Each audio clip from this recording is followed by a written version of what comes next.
Loyiha, taqdimot matni. Mavzu: Men vatanning munosib fuqarosiman. Fan: Tarbiya va davlat huquqi asoslari. Sinf: 8-sinf. Tayyorlagan o'quvchilar: Usmanova Jasmina, Ibragimova Gulira'no, Abdurasulova Dilnoza, Sharafiddinova Gulyo'ra, Eshmirzayeva Adiba. Ovozlantirgan o'quvchi: Usmanova Jasmina. Assalomu alaykum, hurmatli tinglovchilar. Bugungi loyihamiz mavzusi men vatanning munosib fuqarosiman.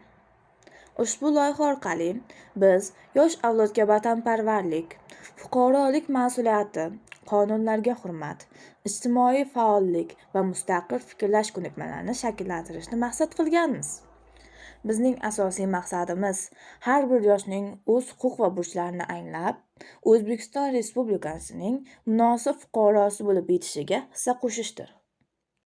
Bugungi kunda ayrim yoshlar fuqarolik pozitsiyasini to'liq namoyon eta olmayapti.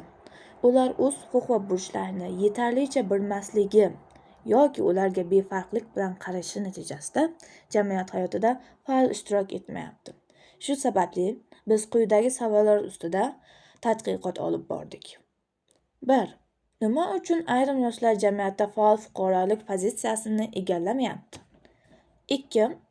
Qanday qilib yoshlar o'z huquq va burchlarini anglab, vatanga munosib fuqaroga aylanishi mumkin? Tadqiqot jarayoni: Biz O'zbekiston Respublikasi Konstitutsiyasi, yoshlar siyosati to'g'risidagi qonun va davlat ramzlari haqida ma'lumot yig'dik.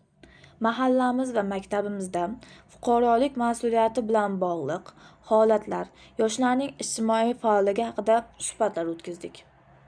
O'quvchilardan tashabbuskorlik, mas'uliyat va jamoaviy hamkorlikni rivojlantirish, vatan, xalq va davlat ramzlariga hurmatni mustahkamlash.